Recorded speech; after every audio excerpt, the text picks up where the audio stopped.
Todos e todas, vamos dar início à palestra, a duas palestras. Temos dois grandes convidados, amigos, acadêmicos. Eu vou fazer a apresentação em português. As apresentações serão em inglês. Ok?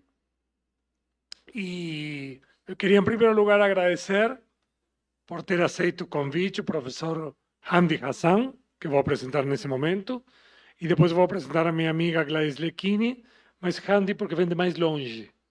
Então, geralmente, sempre apresentamos as pessoas que vêm de mais longe em primeiro lugar. Ok?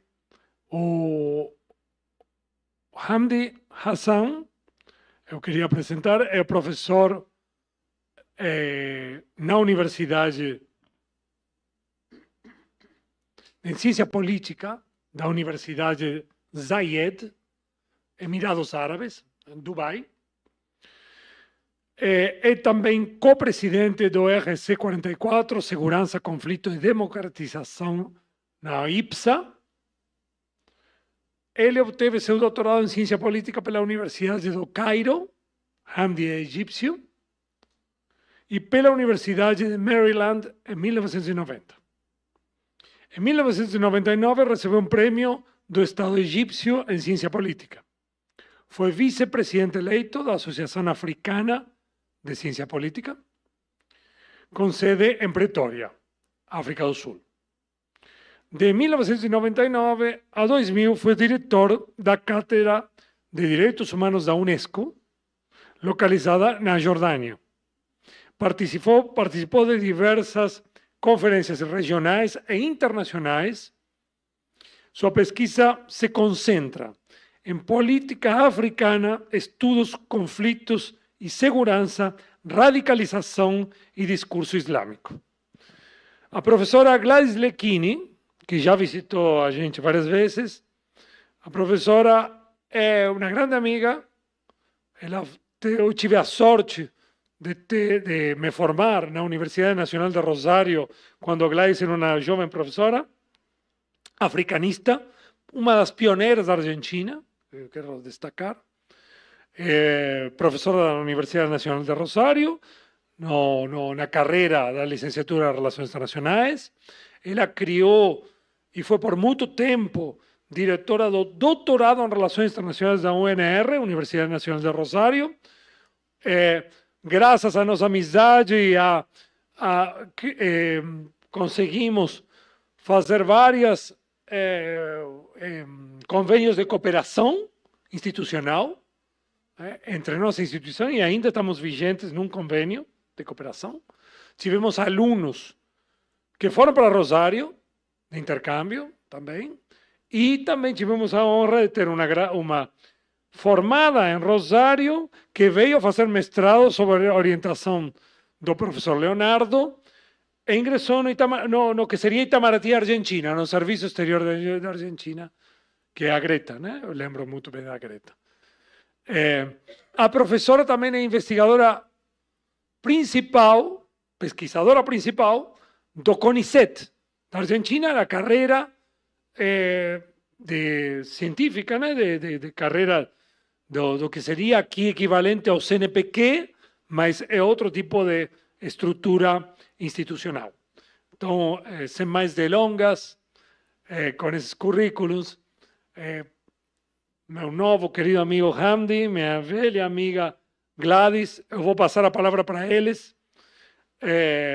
Thank you so much for participating in this seminar. Gladys, you too.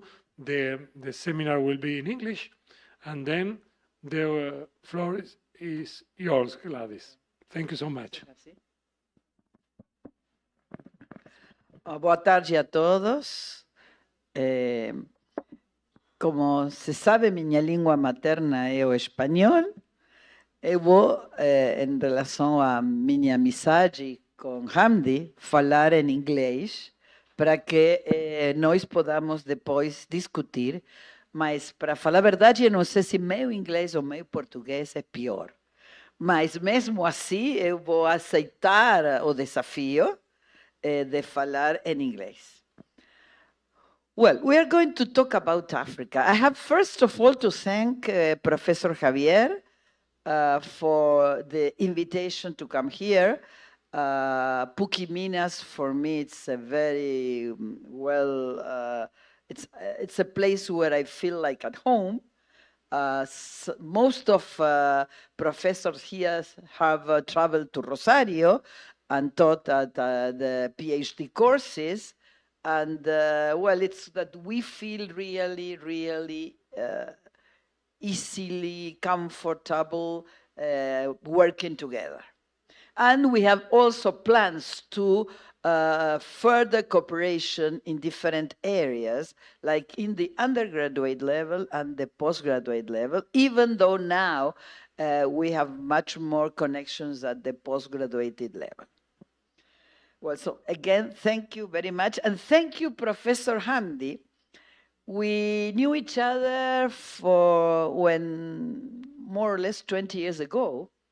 We worked together on African matters in different conferences that took place either in Africa or in Europe or in Latin America when I was working at CLACSO, the Latin American Council of Social Relations. And then even though I left the South-South Cooperation Program, we continue staying in touch. And now we are working together, he's suffering me, in a paper we are writing concerning Ethiopia and Egypt's accession to BRICS. So for me, it's quite an extraordinary and different experience to work in English and to share the floor with him. One interesting thing concerning Africa and what the things we are going to deal with is that it's quite a challenge to work with a person like Hamdy, who is an African, he's Egyptian, and who has been traveling through Africa during his whole life. Because nowadays and he's going to speak about that, the world order is changing, is disturbing, it's uncertain. One thing that's very, very important is perceptions and narratives. And my most important point is that we need not to be caught into only one narrative. And concerning Africa, normally, we have a Western narrative. And to be honest, even if I traveled to Africa several times and I have African friends, I met African scholars, sometimes it's very difficult to get rid of certain frames that we have received from our initial education. Like, for example, when you think that international relations is an American social science. And well, Africa has always been an object of international relations, and African countries has always been seen through a European, mainly a European perspective, a colonizing perspective. And it is time now, and mainly because we are in troubled waters, to rethink and to begin trying to think of Africa with another perspective, and to just listen to all narratives, not only because even African narratives are not the same, because Africa is not homogeneous. Even sometimes some Egyptians think that they do not belong to Africa. For them, Africa is Egypt and all the northern Arab states, North Saharan states, belong to Mediterranean or to the East, but not to Africa. And so it's very interesting just to try to open our minds and to try to think differently, or to see how African thinks, how African believes, and if there is an opportunity again to work on Africa and to think Africa has and will have a new role in international relations. So just to make a short and quick introduction, that this was not initially programmed, but we thought maybe it could refresh your knowledge on Africa. There are some maps for you to just position the continent and its and the history in a quick view in 10 minutes, so that Hamdy could begin with his presentation from, let's say, a common point of view. In the case of, it's interesting, this map, just to show that Africa is, I'm not going to talk about figures, because there are numbers, but it's better just to have a look and to bear in mind what Africa is. And here you can see how many countries enter in Africa's geography. The second one is just to remind you that Africa has been how you say, exploited through slavery and triangular trade for many, many years, since its discovery in the 14th century up to the end of slavery in the 19th, and even now.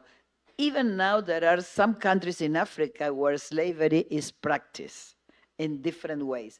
And not only, and this is my point of view, I don't know if Hamdy would agree, not only Western or European colonizers were to be blamed for slavery, but in some cases, also the same Africans that have different conflicts among themselves.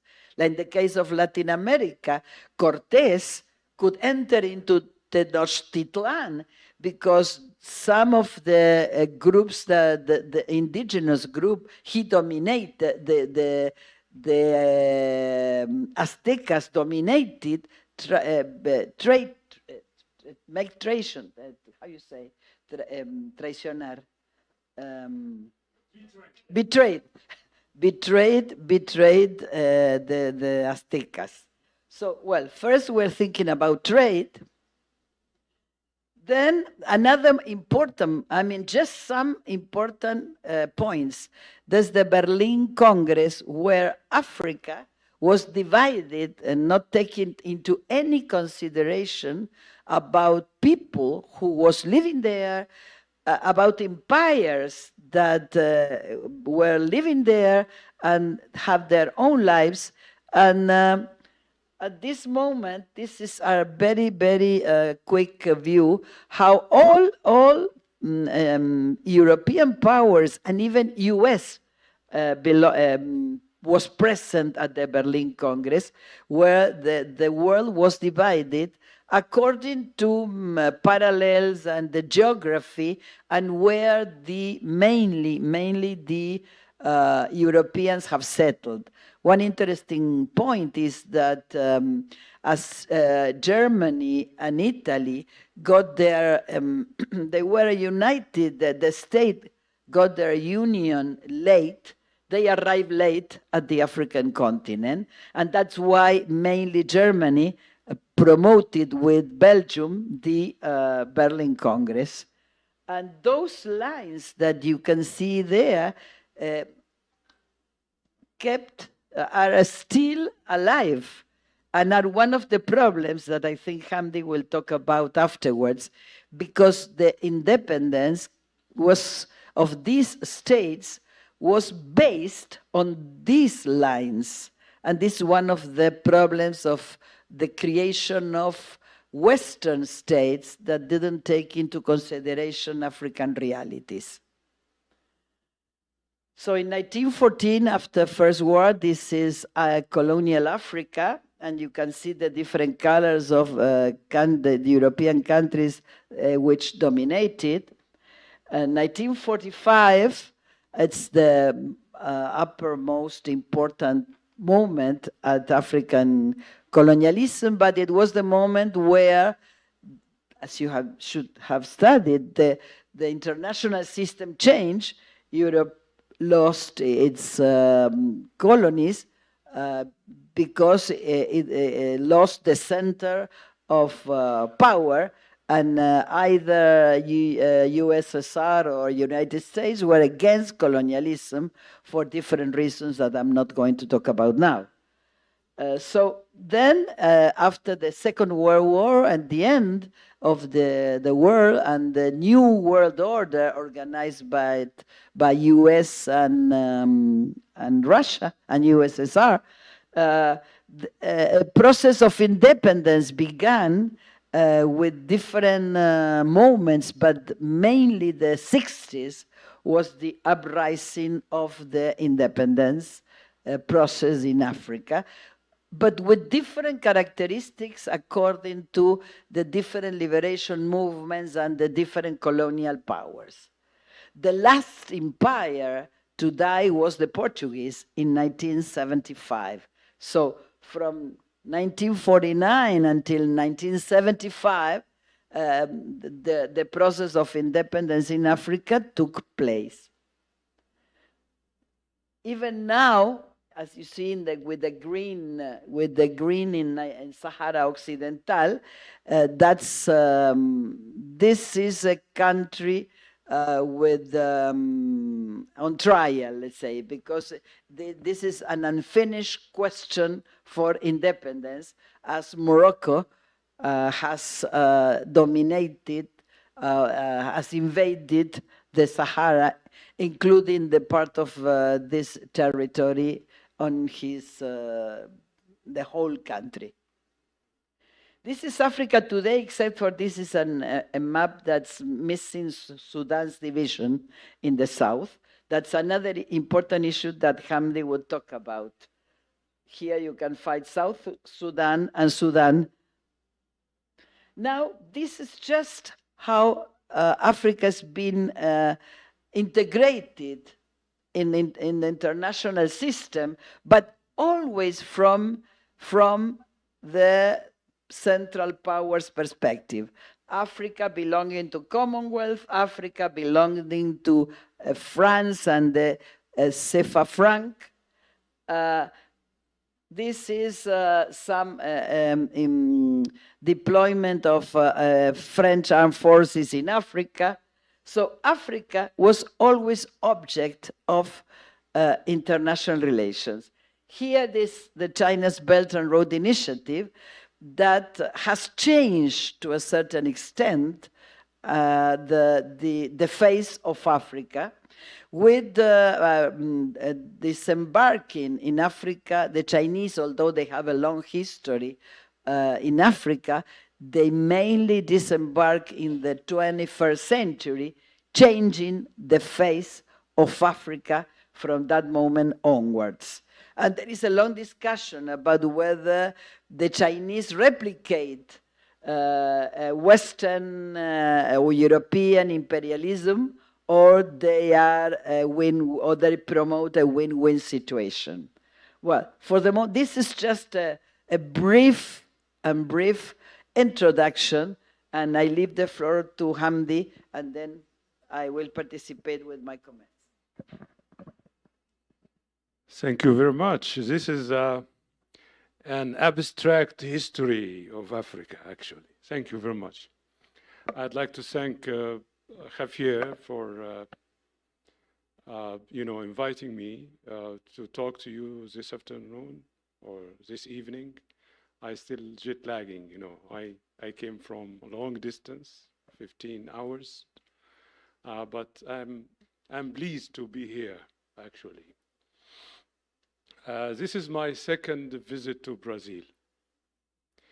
And the first question come to my mind: how an Egyptian come to Brazil? What is the encounter between Egypt and Brazil?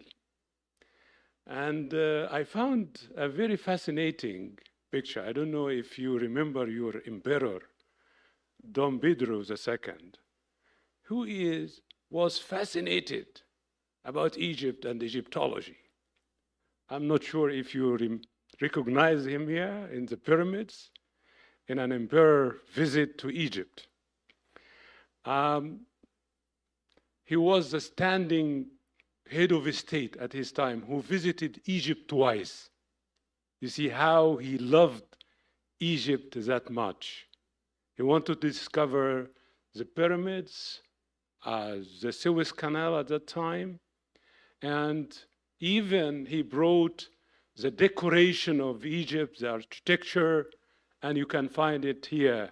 Very, the history of Egypt, the style, many things that brings Egypt and Brazil together.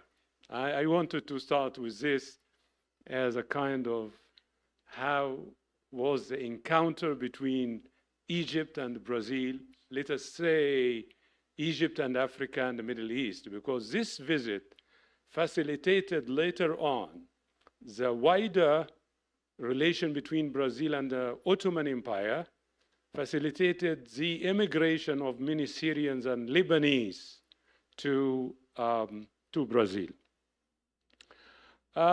Today, I want to raise some important points. The world we are living in is changing. The transition, I think that is, since the World War II, we have seen the most important transition now.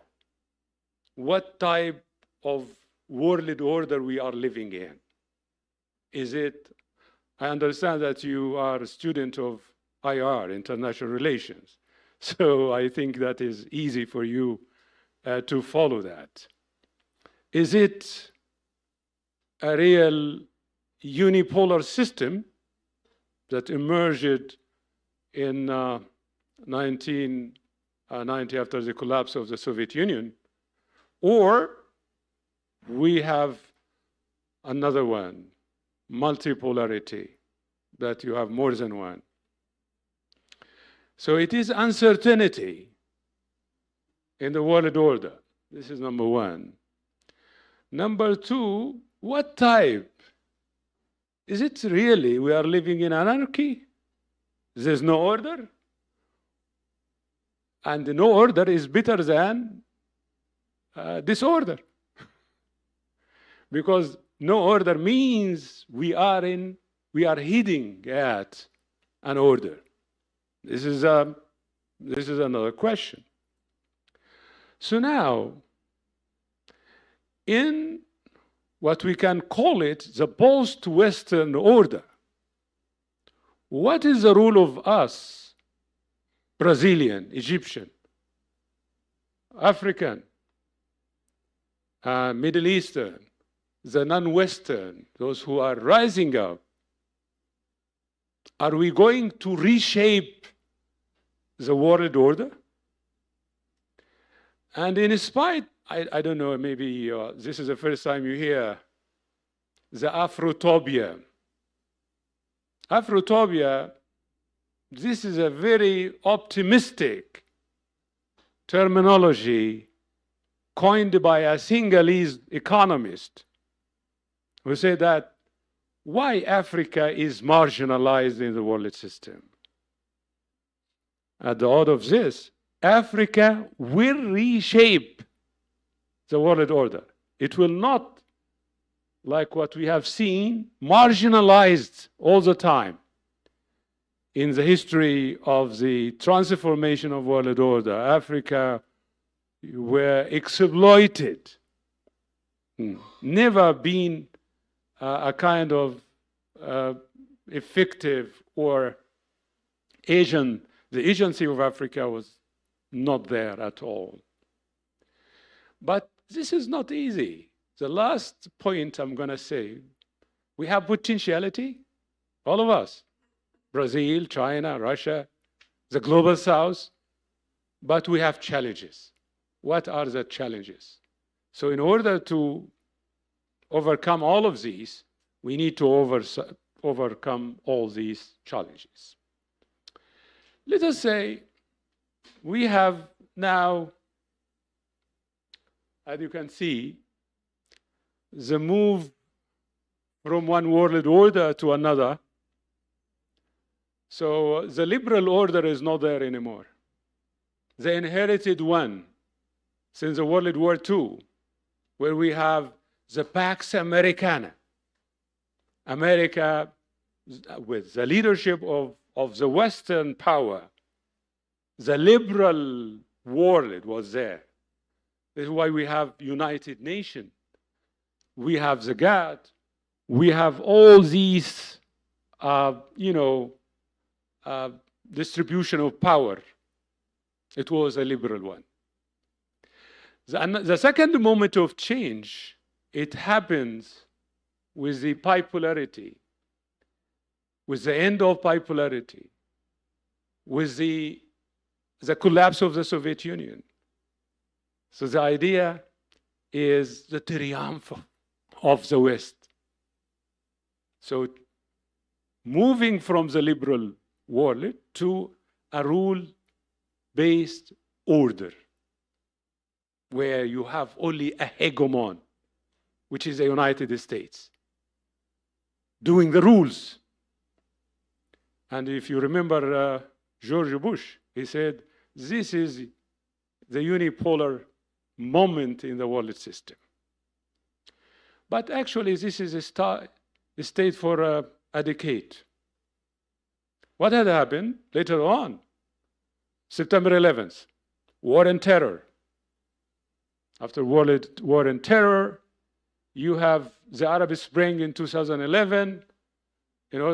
Instead of promoting democracy, you are promoting authoritarianism.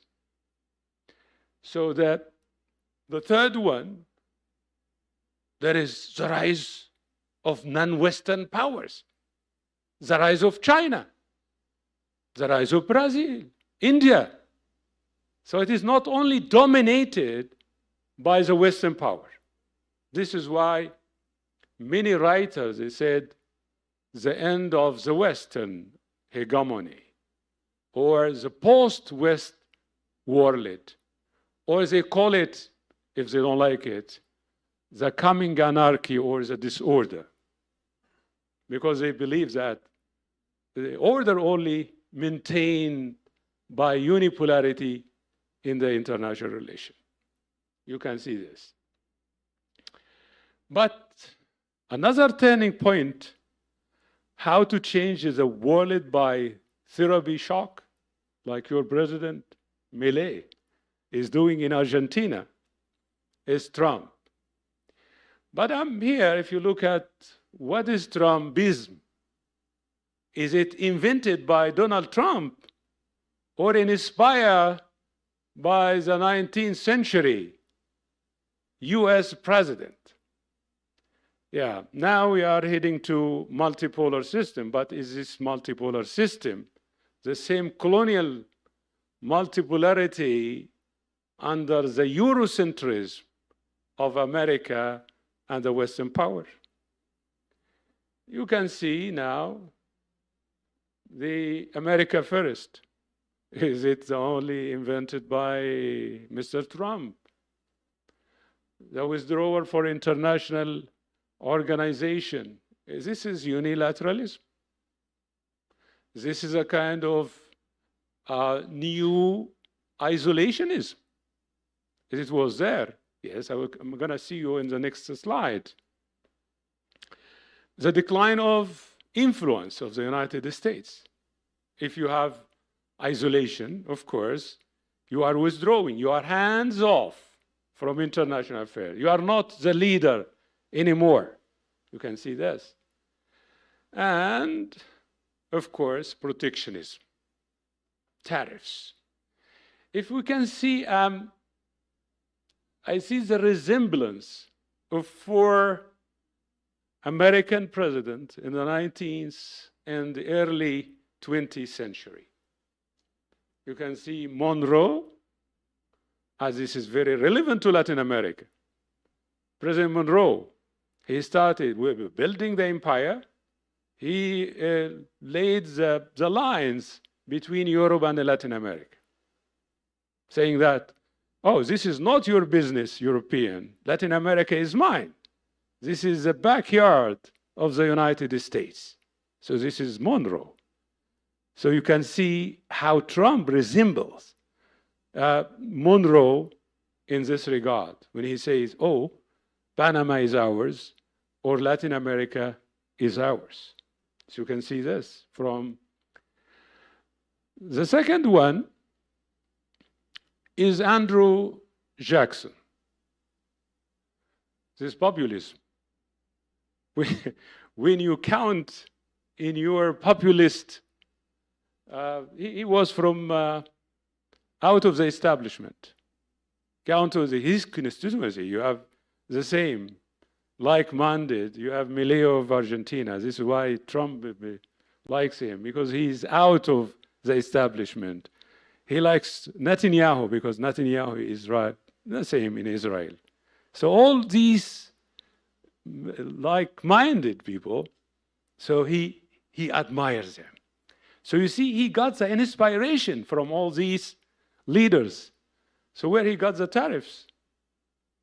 Where he got the tariffs? Who said that I am Mr. Tariff? This is McKinley. But I hope that Trump gets a lesson from McKinley. Because when he became a president, he changed it. The idea of imposing more taxes to have deals and to have more free trade. So as you can see, this is a kind of change in the world system. It is not the 19th century multipolarity under the Western Eurocentrism. It is not a colonial one. No, you have China. What to do with China? What to do with Russia? What to do with Brazil? Or BRICS? So you have rising power. So let us say, what type of world order do we have? Ian Braymer say, oh, we have group of 7. But who is the leader? We have group of 20. Who is the leader? The United States is not a leader anymore. So there is lack of leadership. So he say, oh, we have, the world here is G0, the group 0. That means no order. When I'm saying no order, it doesn't mean disorder. As I said, that we, for sure, we are not under unipolarity. The hegemony of the United States is not there. It's gone. But what type of system that we have? We are heading at something else. So this is the meaning of no order.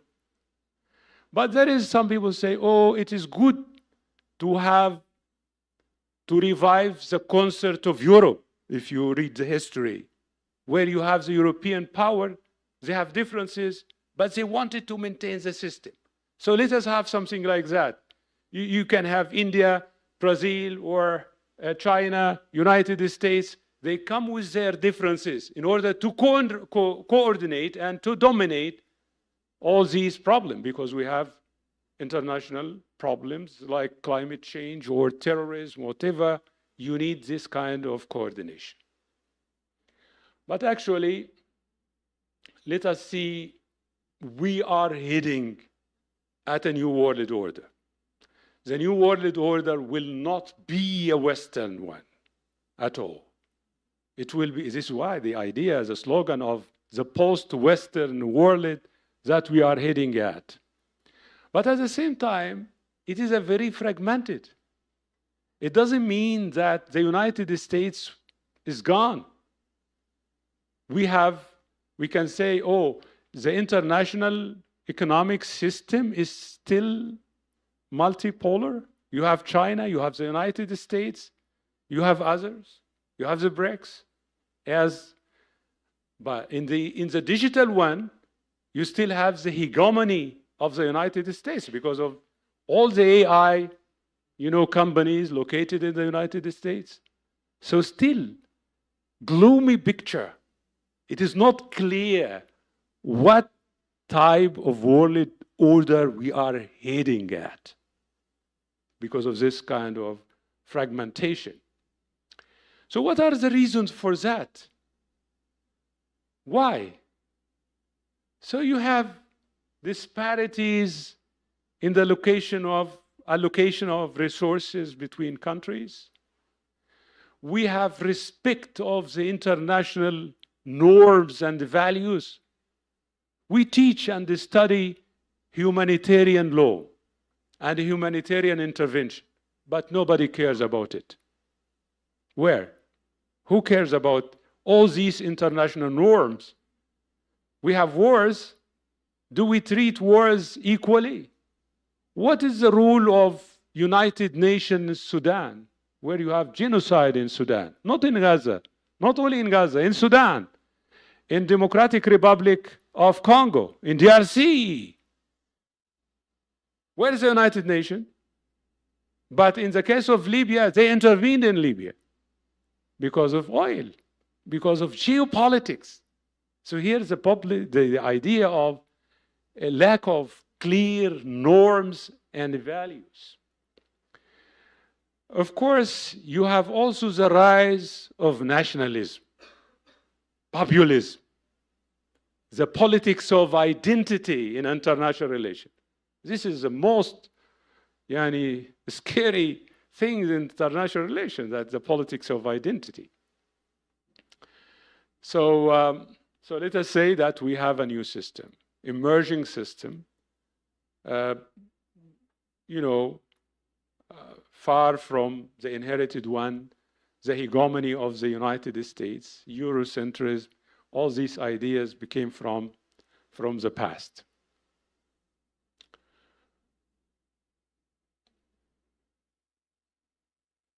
Is it a kind of, to be more hopeful about this transformation of the international system? China has its vision. China is rising, right? But China wanted a world centered around Confucius and its, idea of how to build a new world around it. There is a kind of new scramble for Africa and for us. So that is, Professor Gladys showed you how the European exploited Africa over the Atlantic slave trade. 10 million African enslaved from Africa, uprooted. You have descendant 100 million in Brazil, the second populous one outside Africa. You can see the relationship because of these colonial heritage. So before I continue, I don't know the time limit. Huh? How do we understand Africa? I call it the missing paradigm. If you travel to one of the African countries, you say, I'm going to Africa. If you're going to India, you say, I'm going to India, but you are not going to Asia. White Africa, you say, I'm going to Africa. Africa is not a country, Africa is a continent. Giving us wrong images and stereotypes. Africa, what comes into your mind when I say Africa? Hakuna Matata, Lion Kings, Safari, I'm going there. No, but Africa is not like that.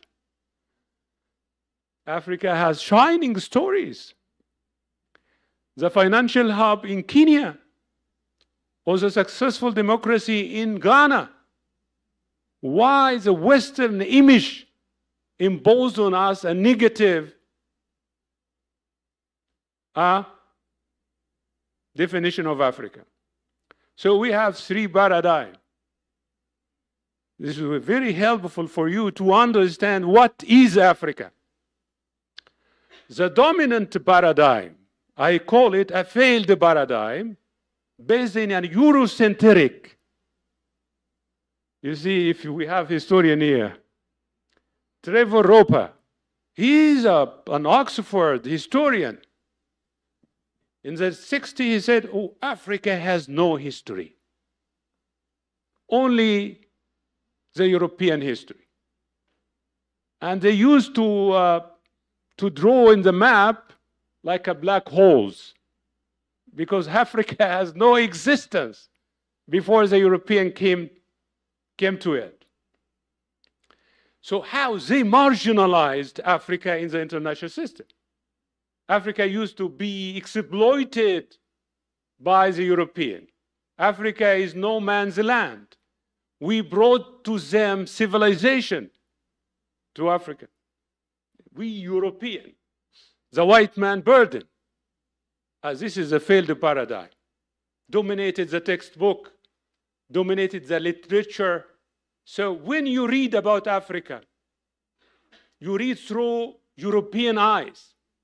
So you need to be aware of this when you read about Africa. So always there is a single story given to us by the European about Africa. This is the first one. The second one is a kind of reaction. And instead of have Eurocentrism, you have another centrism. We call it African centrism. Black is beauty. So you want to show that the white people are evil or they are evil. So this is the idea of negritude. So the origin of civilization is black civilization. So this is always, my friend, centrism is exclusive. You exclude the other, whether it is black centrism or white centrism. So the idea, it was a reaction. It started in culture in New York with the African diaspora living outside Africa. They wanted to show themselves, to acknowledge their heritage, which was down by this Eurocentrism. The third one, which I like it much, I call it the third way. The third way given to us by Professor Ali Mazrui of Kenya. If you are familiar with the BBC series of Africans, it was showed in the TV, giving you an example about the African civilization. It is a kind of three heritage. Number one, traditional Africa. Africa has a history before the European, before the Arabs, before the Muslims came to Africa. You have the Zulu, the great Zulu. You have Benin. Have any one of you watched a very nice movie, The Woman King, or The King Woman, in the Benin, where you have all-female army? Now the Western, they are talking about empower of women. But in Africa, you have the all-female women army, you know. So that is the idea of we have history. So the ancient history is part of the African civilization. The second, you have Arabs, you have Muslims. So the Arab, Ali Mazrui himself, he is one of the greatest, a beautiful mind of Kenya. He is a combination between Arab and Africa. So he said, oh, Afrabia. So how to bring the Arabs, Muslims, and the African together? So he said, Afrabia. How tolerant he is. He said, he graduated from Mombasa. He traveled to Oxford. He got Western culture. He went to the States later on. So he said, the third component of African civilization is Western civilization. You see how this approach is comprehensive, is inclusive, not exclusive like those of, centrism. So in order to understand you have to go to this, the middle way of the tribal heritage. Tribal. You can see tribal, that you have traditional vis-a-vis Arabs, Muslims impact, and Western. This is why you see, if you are a Christian, you have some traditional practice. At the same time, you believe in Jesus, and you believe in Odo or something like tribal god. If you are a Muslim, you do the traditional healer. This is the peculiarity of Africa. How richness is Africa, right? So always don't study Africa through European eyes or alien eyes. So let us go to the idea of Afrotopia. Afrotopia is a kind of empowerment of Africa. Africa shouldn't be marginalized anymore in the international system. Because if you look at the history of Western civilization, we have two processes, but leading to the same result. In Walter Rodney, you can read this, How Europe Underdeveloped Africa. It is a process that Africa paid the price in order to have all this modernity, because of the slave trade, because of the extraction of natural resources of Africa, in order to enjoy this modernity. And the second one is Hassan Ali Mazrui. He say, from space, from slave ship to spaceship. How Africa developed Europe. You see the opposite, but the same thing.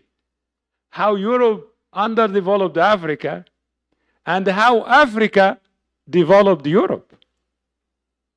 The result is the same. That Africa exploited all the time.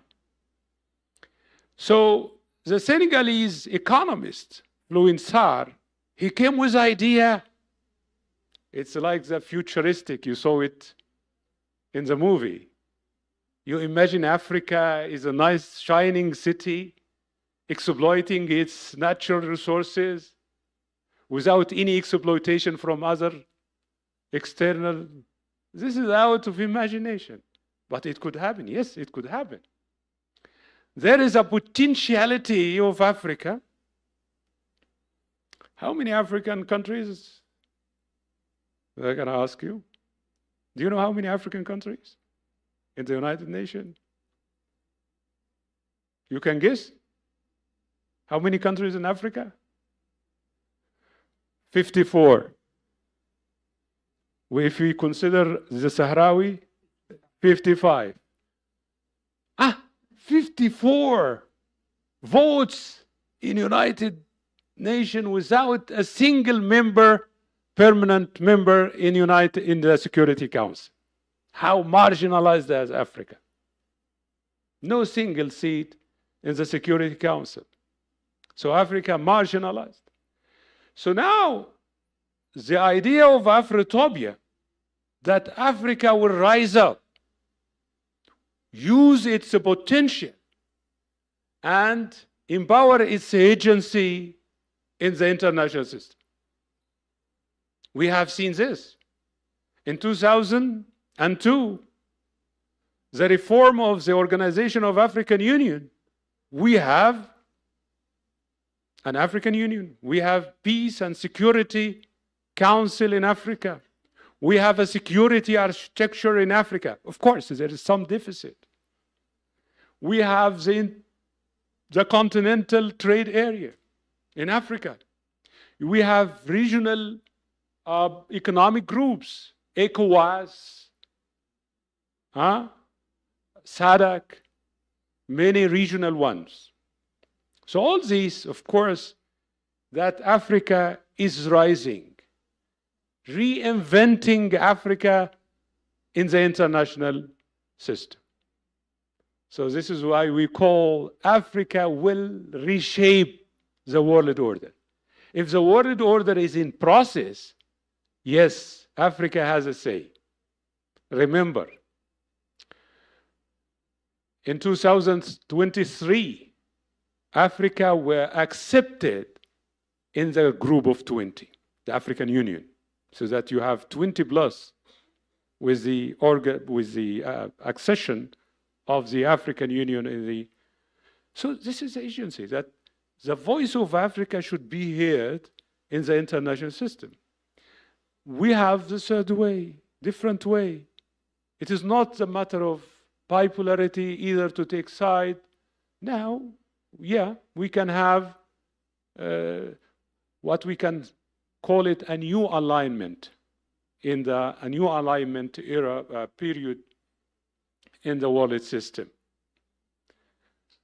So in order to achieve this vision, I know that some of you say, oh, this is very optimistic. Yeah, if we are looking for the future, we should be optimistic. Why should we stay in the pessimistic vision given to us by the European? Oh, they keep telling you, you are underdeveloped. There is no other way. There is trap. Oh, even all these parameters they given to us, how to measure the failed state or not. So what happened in the United States? They say, Donald Trump say, oh, they rigged the election. Election was, even in the United States, if we apply the parameters of a soft state, it could be applied. But because it was designed by Western intelligentsia or intellectual, it was given to us in order to believe, oh yeah, we are backward, we are corrupt all the time. So stay as you is. So we have the chance to be optimistic, to be Afrotopia. So let us say how to do that. In 1990, this is a long time, I was invited to a small country in West Africa by the name of Banjul, Gambia. I'm not sure if you know it or not. Banjul, it's a tiny state in West Africa. I was in Cairo, North Africa. So I had to take the plane from Cairo to Zurich, from Zurich to Geneva, from Geneva to Dakar, from Dakar to Banjul. How come that you connect? This is the independency, how to connect the center with the periphery. This is a practical way. Why shouldn't I go from Cairo to Dakar? I have to go to Europe before going to Africa. How they connect these peripheries or Africa to the European centers? So what we need, how come that you have Algeria close to Morocco, but the main trade partner is Europe? So the intertrade between African countries is very small. So in order to revive this idea, you need to increase trade and investment in Africa. Why should I invest in the United States or in China and you have your neighbors? Why should I have to borrow or to get what I need from Ceylon tea? I'm in Egypt. We buy tea from Ceylon or India, while we have in Ethiopia and Kenya. So you see, this is the idea how to get connected through trade. How to promote peace and security in Africa. Nobody taking care. Look, in the era of Trumpism, there is marginalization of regional war. This is why we have big regional war. Nobody cares about Sudan. It's more than 2 years. And you have 12 million Sudanese displaced. 12 million, more than Gaza. But is it a forgotten war? because this is new isolationism. It is not important to Trump. Given the idea, so the agency of the African Union should be, elevated, emphasized. African solutions for African problems. This is the idea of security. Peace and security. We need to think about out of the box. How to find the local solutions, African solutions. I give you an example. It is not the liberal peace given to us by the European. In Rwanda, 1994, the biggest genocide in the modern history, where you have 800,000 people got killed in the course of 6 months in Rwanda. Now, if you want to visit Rwanda, or if you, I don't know, if you one of the fans of Arsenal team in England, you will have this advertisement, visit Rwanda. How Rwanda solves this? By traditional mechanism. And Rwanda now is the Singapore of Africa. So we have indigenous dynamism for enhancing peace and security based on indigenous things, cooperation between countries, cultural and intellectual exchange,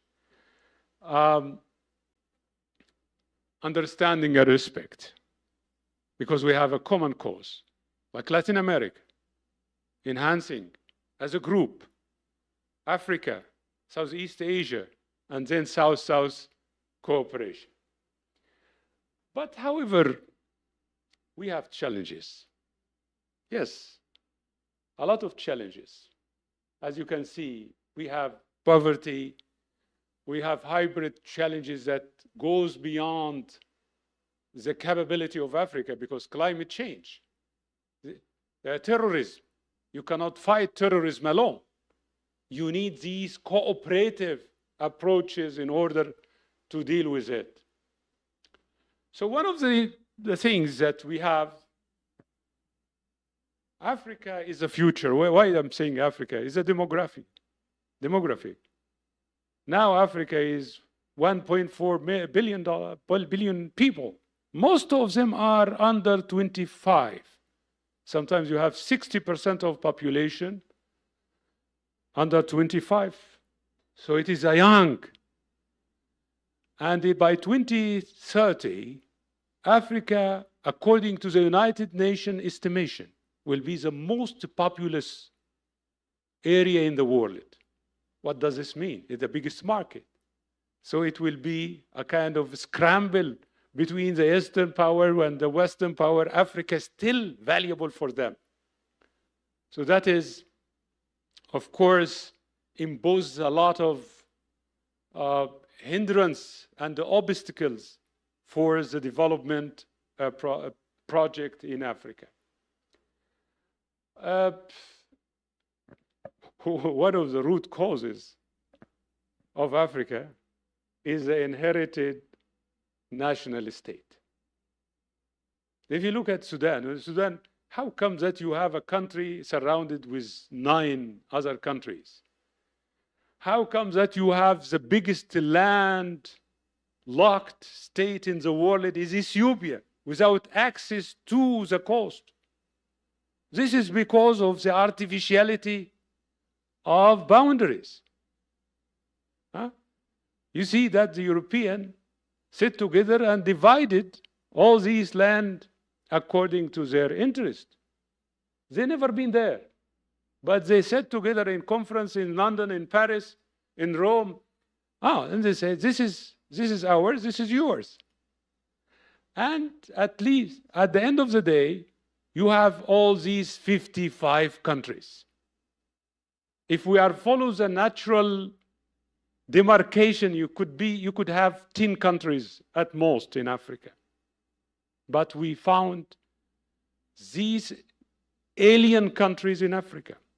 So the root causes of all problems in Africa is inherited state. It's a colonial state. How to deal with it? It is alien. You don't have a unified identity in Africa. Take the case of Sudan. Sudan is a microcosm of Africa. It has 200 tribes, languages, 100 languages in Sudan. And they came after independence and said, oh, the Arab Republic of Sudan. How come that it is an Arab republic? You have the Dinka, the African, the indigenous people, they are not Arabs. They are not Muslims. So the national project of building the national state was wrong. So what is needed in order to achieve the Afrotopia is to restructure the inherited African state based on equal citizenship, secular equal citizenship.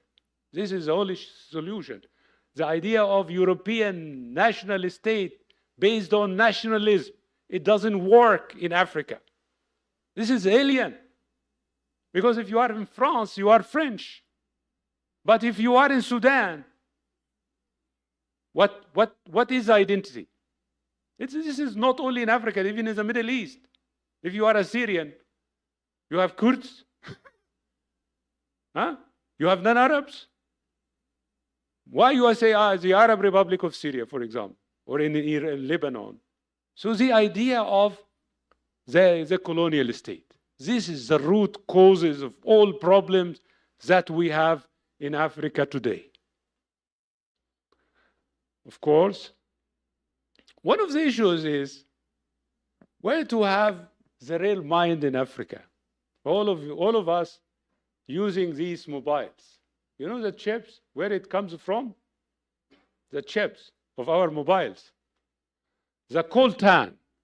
There is a mineral called coltan in the DRC, the Democratic Republic of Congo.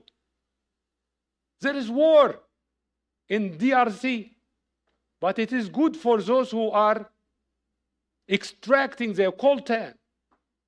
It's good that you have weak state in order to loot the African mineral resources. Take the gold, take the mineral, take the uranium from Africa. So you have all these 30, how many minutes I have? 5 minutes, okay. If you give me the time, I could speak all the okay. So you see, I'm gonna, it's a lot of challenges. How to control your natural resources. Can you have a country like Niger?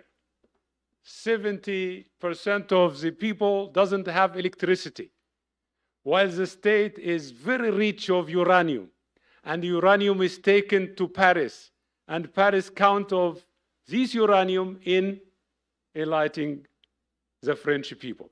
So how Africa is exploited in this way. You need the ICT, of course.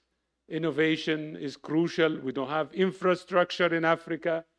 All of this, we have the climate change. What to do with climate change? We have 111 people suffering, 1 million people in Africa from severe climate change, like droughts, like raining, all these kind of heat. And one of the things that we made a correlation between climate change and some security issues, like terrorism, for example. Do we have a relation between climate change and terrorist organization? Yeah, they exploit this situation in recruiting more people or doing their violent acts. That, of course, is a problem in Africa. All these, we have a prism of hope that breaks with the enlargement of BRICS, that we have 3 African countries now. There is a prism of hope for Africa. in order to rise up in the international system.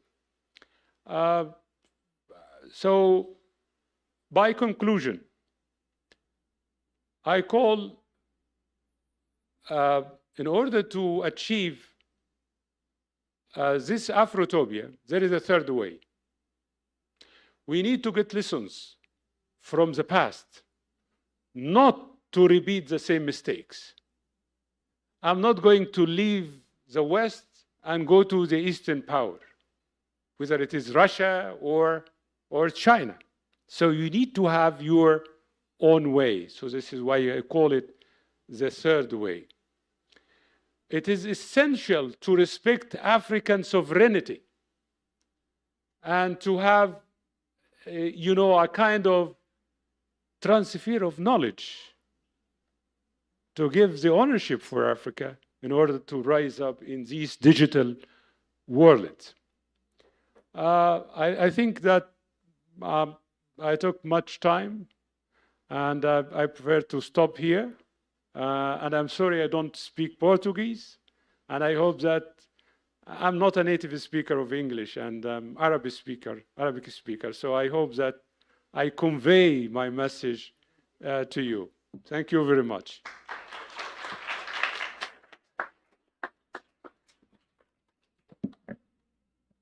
Thank you so much. Thank you so much for your beautiful, nice lecture, Professor Hamdy. The floor is with Gladys for some reflections. We have no more time, but then we are open for some questions. Yeah, exactly. Short two reflections. How to navigate these troubled waters in this moment? Because I keep on discussing with Hamdy. I think Hamdy is, to a certain extent, optimistic. Africa has everything to be developed. Nevertheless, there's a lot of challenges that African leaders and African elites have to overcome, and this is quite a very difficult task, even though now there is another opportunity. If we look up to bilateral and regional relations, like, for example, in between Latin America and Africa, there are more things in common about Latin American countries and African countries, and the African and Latin American struggle to overcome dependence than what we imagine. So if for the last, let's say, 50 years, there has been open channels for cooperation, South-South cooperation, within the, let's say, gaps or the changes or the tsunamis that were in the international system. 70s, the 80s, then the beginning of the 21st century, but the game is very difficult. The challenge is very strong, and if we don't have, normally revolutions on transitions are made top-bottom, and if we don't have elites, either in African countries or in Latin America, with projects to dismantle the present state or the present situation of dependence, it's very difficult to overcome the challenge. For example, if we speak about promote intra-regional African trade, how can we do that if all the traditional corridors are promoted just for extractivism? And it's like 100 years that's been like this. So we have to change our mind, as Hamdy said, get out of the box, and it's the new generation and new leaders to have the responsibility. I mean, in the case of Africa, there's no excuse that they are just born. It's 100, almost 70, 80 years of independence. They should have the will to transform. But the will to transform, in the case of Rwanda, Rwanda has needed investment, and investment has come from the West too. So it's how to have policies that diversify the relations, because also, and Javier, you should be, you're an expert on that, talking about the debt trap or the Chinese trap or whatever, it's very difficult to solve problems of dependence if you don't have leaders and bureaucracies or governance that could overcome also the governance and the stability to resolve this type of situations. So just for this, I have something more, but we need to be... I'm very grateful not only for you participating here in this lecture, but also because both colleagues are in our project book about BRICS Plus. You both are co-authors of one chapter specifically about African participation in BRICS Plus and inclusion. Some BRICS, but the new African countries, like Ethiopia, Nigeria, and Egypt. Okay? What is the relevance of that? Maybe the first question for you both is about this. It's about this topic. It's about how do you see the participation of this Egypt, Ethiopia, and Nigeria, and middle powers, African powers, middle. Maybe you disagree with me, but middle powers in BRICS Plus Initiative. Tá? Se vocês têm alguma pergunta que queiram fazer, fiquem à vontade, aproveitem.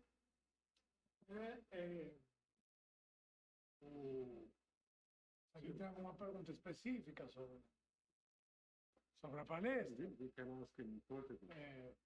podem fazer em português ou em inglês, tirar dúvidas sobre alguma questão específica ou comentários. First of all, thank you very much. Assalamu alaikum.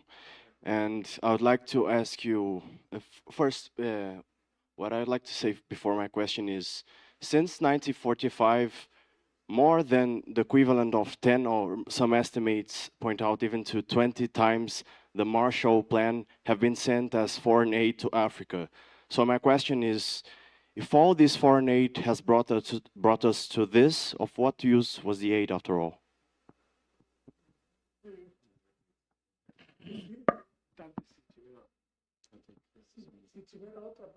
Tem mais alguém, gente?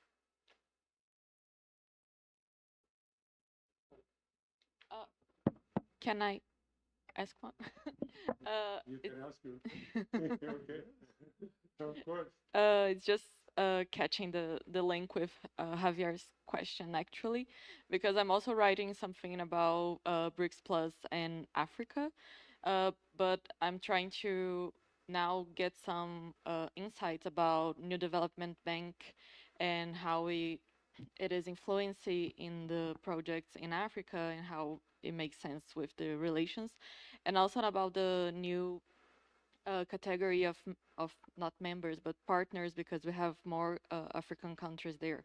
So Uganda and Nigeria are now partner with BRICS, not members. So I'd like to know if you have any insights about that as well, about the New Development Bank investments and also this new category of partners. Is it okay? Oh, thank you very much. Can you hear me or? Hello? Yes. First of all, I'm not optimistic, I'm realistic. In international relations, there is realism. So I think I admire realism in international relations. And based on realism, yes, this is my insight. So this is not pessimistic or optimistic. So I measure the potentiality that Africa has. And then there is a prism of hope, so you can achieve your goal if you overcome the challenges. In our personal life, we have a lot of challenges, but you can turn the challenge to potentiality. This is my advice always. Regarding, let me take the idea of the aid policy. There is a nice book, you can read it, by Dambisa Moyo. She's a Zimbabwean, and it's The Deadly Aid. So the deadly aid, that the aid doesn't work. So the establishment, how many, if you measure the money Africa received since independence, and it was, who did the calculation? It is a high committee of the African Union, chaired by the previous president of South Africa, Thabo Mbeki. They found the following, that Africa lost more than the double of the money than received as aid.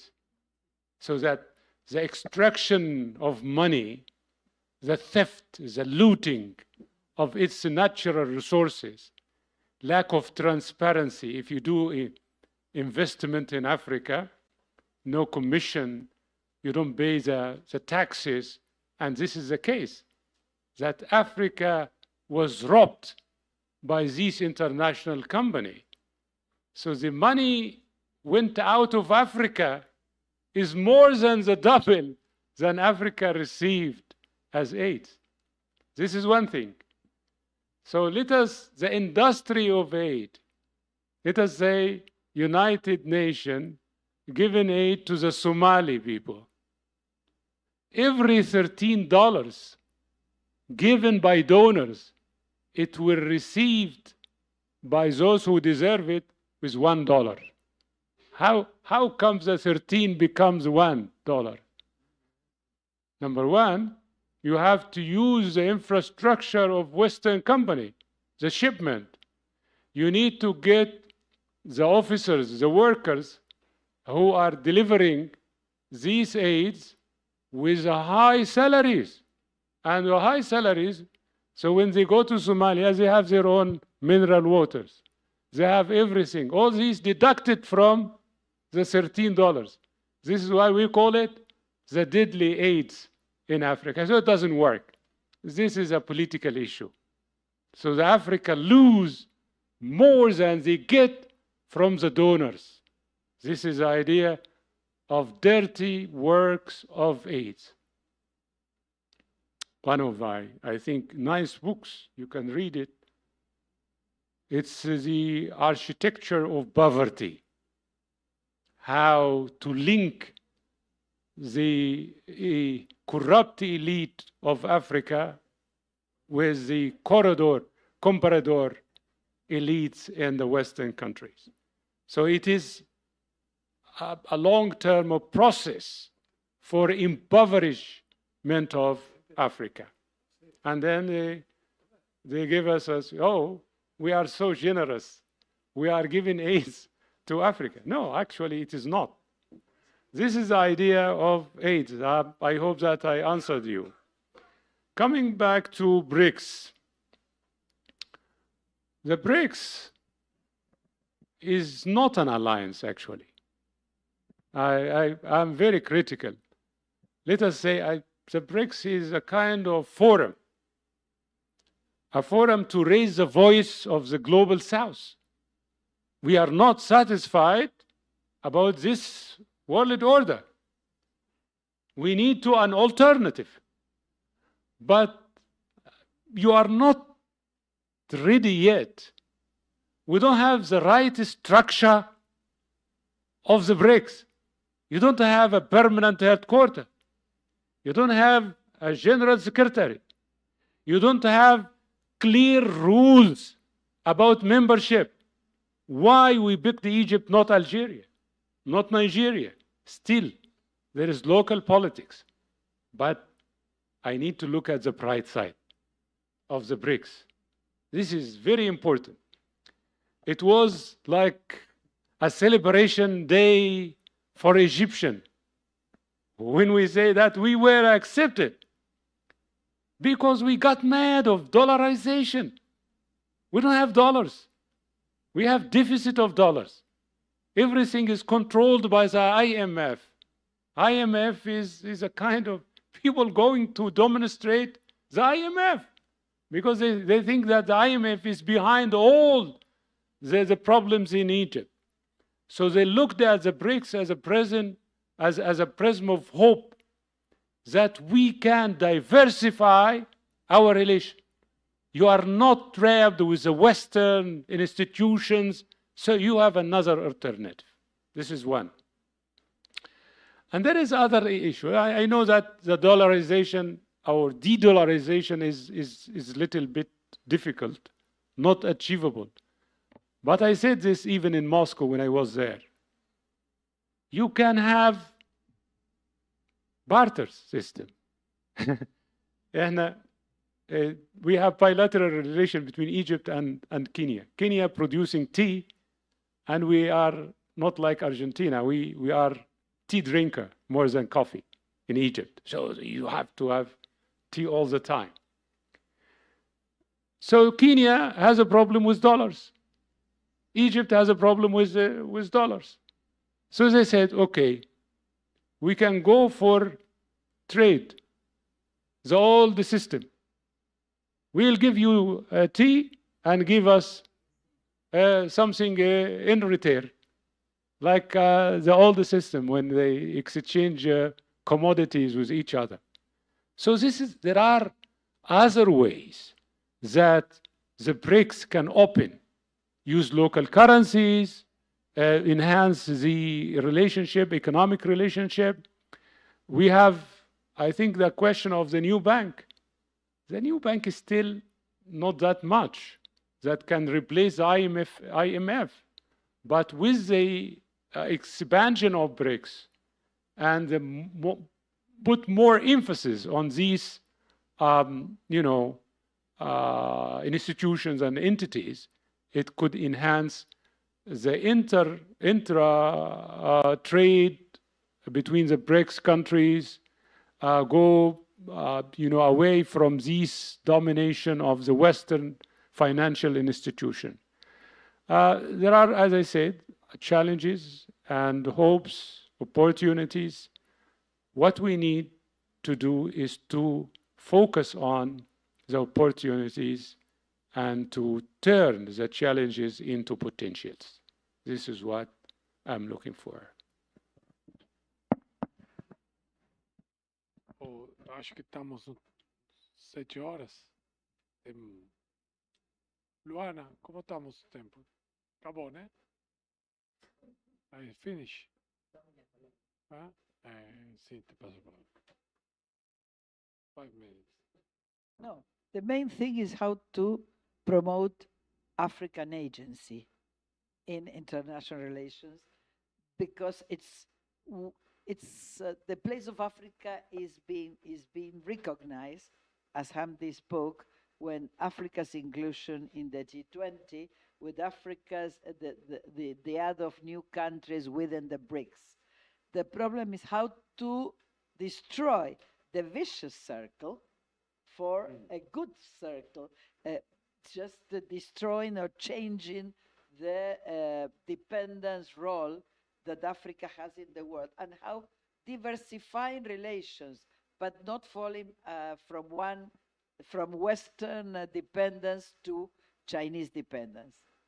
And BRICS may be a possibility. And in the case of Africa, South Africa, Kenya, Ethiopia, Egypt, they can, if they work together, they can cooperate, just trying to change some rules of the game that are not good for them.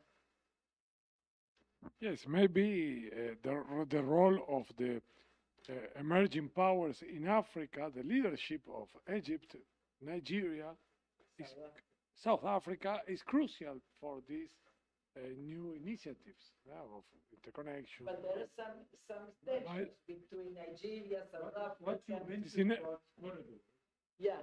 we can change the nature of corridor. So we have always the Sisal Rhodes corridor from Cape to Cairo. Yeah.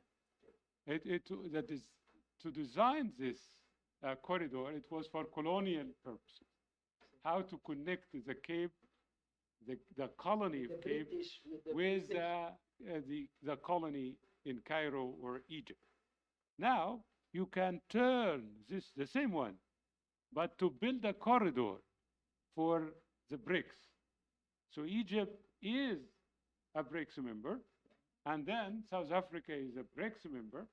So if you have a new corridor with a BRICS vision, that you are going to beat all these competing geostrategic corridor, which are working for the extraction of African resources to outside, to change.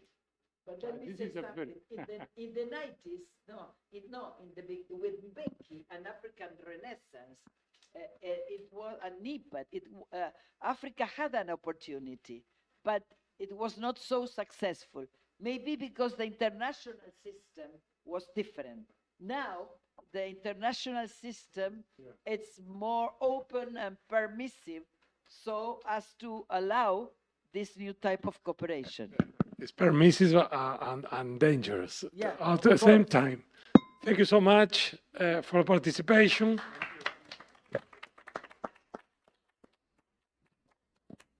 A meus alunos, por favor, para interesados que eu sei que estavam, divulguem a YouTube, a gravação.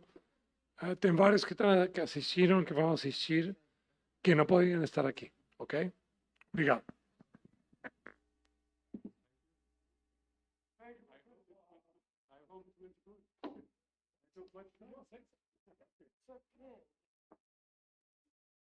You are the African.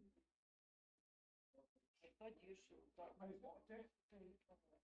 people think that Egypt is not Africa. I don't know. No, it's true. You know, when I was in Egypt at Ashraf, how's the newspaper? Al-Ahram. I spoke about Africa, and one of the Egyptians there, even Kruma, he said, yeah, he said, but what are you talking about? So I had to explain my vision of Egypt being part of Africa. No, but now there is a kind of propaganda. Well, now, but going to the roots. But 20 years ago, I spoke about Africa, and